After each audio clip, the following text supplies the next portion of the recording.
Hi there. This video will explain how multi-stakeholder dialogue can contribute to an enabling environment for CSOs to work and thrive in. The concept of multi-stakeholder dialogue is very broad, so the task team tries to make this more tangible by focusing on 4 key elements, which we refer to as stepping stones. In this video, we'll zoom in on these stepping stones individually, starting with institutionalized multi-stakeholder dialogue. For CSO engagement in multi-stakeholder dialogue to be meaningful, more is needed than holding ad hoc and issue-based consultations. It is key to have institutionalized dialogues which are systematic. This means they take place regularly and are communicated in advance so that stakeholders can anticipate them, prepare, and organize themselves. This way, multi-stakeholder dialogue becomes part of the overall development architecture. Wherever feasible, dialogue should build on existing multi-stakeholder fora. By building on existing dialogue processes, stakeholders avoid duplication of efforts as relevant actors have already been identified, relationships have been established, and agreements about the scope, timing, and frequency of the discussions are already in place. Effective dialogue also requires reporting mechanisms.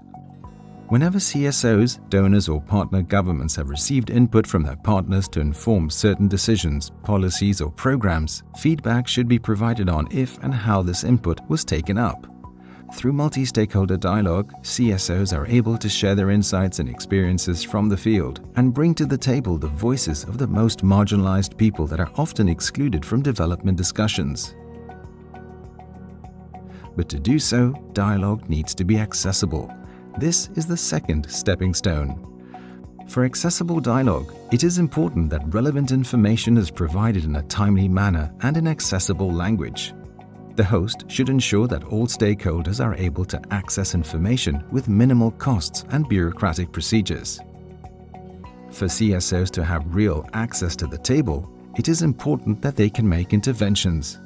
This requires political commitment from governments to create space for non-state development actors to make interventions, including at international and intergovernmental fora. One way to provide access to these international fora is to include CSOs in multi-stakeholder delegations. Inclusive multi-stakeholder dialogue forms the third stepping stone. This means that a wide range of different development actors, like national and local governments, parliaments, the private sector, and traditionally marginalized groups. For CSOs, it's important that there's also broad participation beyond the bigger players, for example by including local CSOs from outside the capital and grassroots organizations. For multi-stakeholder dialogue to be successful, all stakeholders need to be able to contribute to the discussion equally. This brings us to the fourth stepping stone, which is resources or training opportunities for dialogue. Resources and trainings may be needed to build the capacity of various stakeholders, so that everyone is given what they need for meaningful multi-stakeholder dialogue. Examples of trainings can include communication skills, leadership skills, conflict resolution, and negotiation. When all these conditions are in place, CSOs can actively participate in multi-stakeholder dialogue fora at national, regional, or even global levels.